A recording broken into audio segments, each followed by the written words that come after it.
எல்லாரும் ஆதரவு கொடுத்து வெற்றி பெற செய்யுங்க. தேசியம் வச்சுக்கோங்க.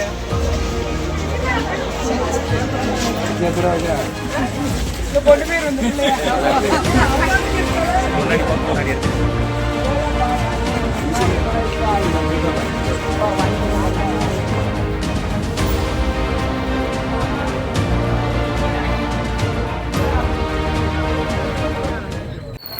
பெரியோர்களே, தாய்மார்களே, பேரன்பு கொண்ட வாக்காளர் பெருமக்களே, உங்கள் அனைவருக்கும் அன்பான வணக்கம். வருகின்ற ஏப்ரல் 23 சட்டமன்ற தேர்தல் நடைபெற உள்ளது. உங்களுக்காக பணியாற்றிட ஒரு சட்டமன்ற உறுப்பினரை தேர்ந்தெடுக்க போகிறீர்கள்.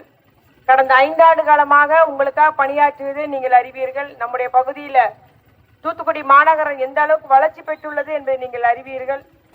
நம்முடைய முதலமைச்சர் அறிவித்த திட்டங்கள் எல்லாம் மகளிர் உரிமை தொகையா இருக்கட்டும், இல்ல நம்முடைய தொகுதி மக்கள் அந்த காப்பீட்டு திட்டத்தில் பயனடைவதற்காக இருக்கட்டும், இல்ல ரேஷன் கார்டே இல்லாதவர்களுக்கு ஆதார் கார்டு இல்லாத, இப்படி நம்முடைய தொகுதி மக்களுக்காக மருத்துவ முகாம்கள், கண் சிகிச்சை முகாம், பல் சிகிச்சை முகாம் என்று அத்துணை முகாம்கள் நடத்தி நம்முடைய தொகுதி மக்கள் பயனடைய செஞ்சிருக்கிறோம்.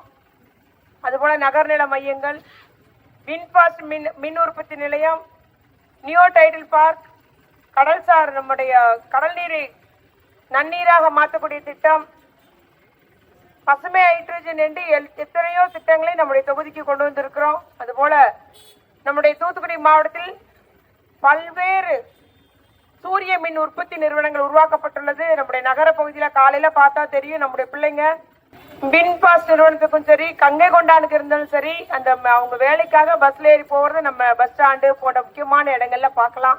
அந்த அளவுக்கு ஒரு தொழில் வளர்ச்சி ஏற்பட்டிருக்குது, பொருளாதார வளர்ச்சி ஏற்பட்டிருக்குது, தனிநபர் வருமானம் அதிகரிச்சிருக்குது, கல்வியில சிறந்து விளங்குகிறோம், மின்னணு உற்பத்தியில மின்னணு பொருள் ஏற்றுமையில சிறந்து விளங்குகிறோம்.